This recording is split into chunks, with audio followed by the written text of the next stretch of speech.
অনুষ্ঠিত হোৱা নিখিল বড়ো ছাত্ৰ সন্থা দুলালাই বড়ো ফৰাইছা আফাদৰ যি 58 সংখ্যক ডেলিগেট কনভেনশ্যন ইয়াত আজি মই অংশগ্ৰহণ কৰোঁ।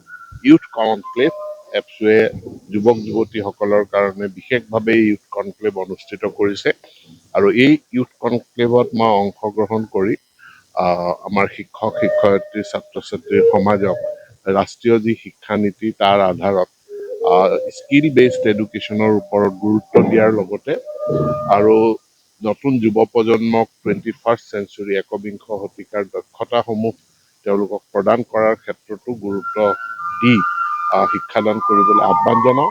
ছাত্ৰ ছাত্ৰীসকলক আহ্বান জনাওঁ যে ছাৰে কি পঢ়াব সেইটো শিকিম নহয়, স্কুলে কি পঢ়াব সেইটো শিকিম নহয়, মই কি হ'ম, মই কি জানিব লাগে সেই নীতি লৈ তেওঁলোকে বা সেই উৎসাহ লৈ তেওঁলোকক আগবাঢ়িবলৈ আহ্বান জনাইছোঁ।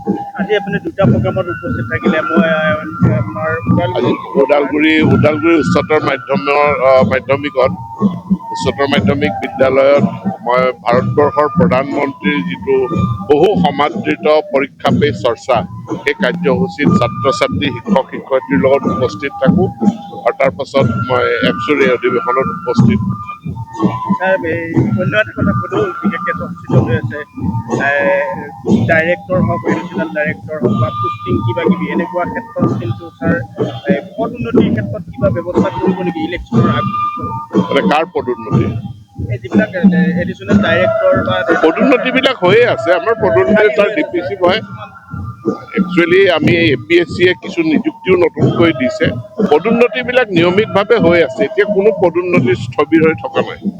সীতাৰমন ডাঙৰীয়ানীয়ে বিদ্যালয়ৰ যি IT ইনফ্ৰাষ্ট্ৰাকচাৰ এইটোৰ কাৰণে বৃহৎ পুঁজি ধাৰ্য কৰিছে।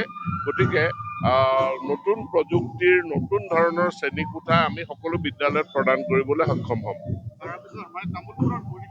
ওদালগুৰি আৰু তামোলপুৰৰ মাজত এখন সৰু মিডিয়াম স্কুল আছে য'ত মানে এটা ক্লাছৰুম তাত মানে 78 ষ্টুডেণ্ট আছে। বহুত মানে হীৰক জয়ন্তী স্কুলো পাতিলে কিন্তু আপুনি মোক বিদ্যালয়ৰ নামটো ইউডাইচ নম্বৰটো মোলৈ হোৱাটছএপ কৰি দিব।